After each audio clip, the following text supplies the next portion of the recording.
When we've got everything ready, we can also add sound. Now, sound usually comes with the clip. If you can see here as I drag the scrub line along, this clip has come with its associated sound. However, there may be circumstances where you want to add some more sound or take this sound away. So in this case, what I'm going to do is I right click on the clip here and I press Unlink. And if I click away from it and then back onto it, you'll see that the only thing that's highlighted is the audio, so I can get rid of that.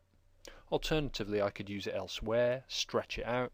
It's completely up to me what I do, but it doesn't have to match the pictures. Now what I want to do is to bring in some audio of my own. So along with what I've already recorded, I could bring in, for instance, a voiceover that I've recorded using a program called Adobe Sound Booth, which is very, very easy to use. So what I do is here is I select the test sound that I did, and I just drag it down onto the audio line.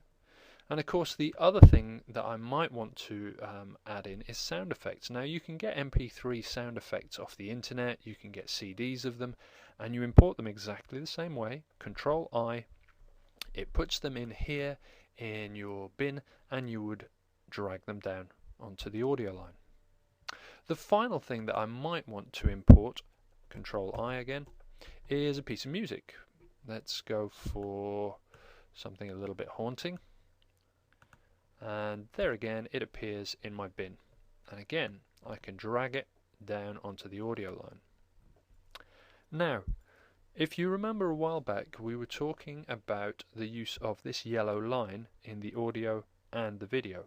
It means opacity, or how far you can see through things in the video line, but the yellow line refers to the volume level in the sound lines or the audio lines. So for instance, I can now increase or decrease the amount of volume here so that you can hear the general amount. If I press play, you should be able to hear my voice, this clip, more than you can hear the soundtrack.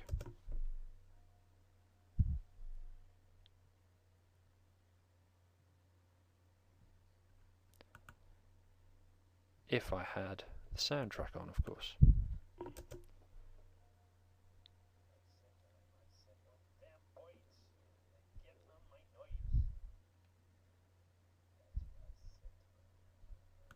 So you can see that the audio levels are about right there. But it might be that I want to, at some stage, fade out the sound from one of the audio and fade in the other one. And we use it using these keyframes. So there's the major part of my speech. I can see it just here. And what I'm going to do is, as soon as that's over, I'm going to increase the sound of this soundtrack, or the level of the soundtrack. So here's my keyframe,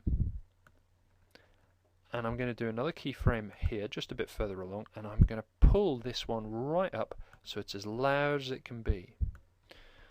Similarly, I'm going to do the reverse on the top one. I put a keyframe in there, I put another keyframe there, and I'm just going to pull this down a little bit. So hopefully now the music should start to overpower what's going on in the audio sound, or the voice recording.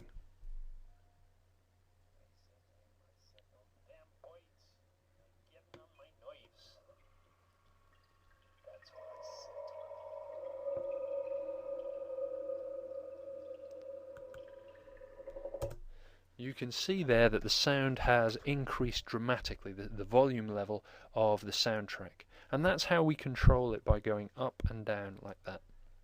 So that's the easiest way for us to control the sound. Now remember, there are effects that we can add onto the sound here. They really rely on you knowing a little bit about music technology. So for instance, the 5.1 is a surround sound system, so we're not going to use this. We would probably use the stereo ones, and you can put denoiser effects on, equalizing effects on. All these will alter the sound quality a little bit. But as I say, you have to know a little bit about music and music technology before you can do that. But once you've done it, you can then control the effects again, and that gives you an idea of all the effects that are possible on the sound. Once you've recorded the sound and you've added it and synced it to your video, then you're more or less ready to export.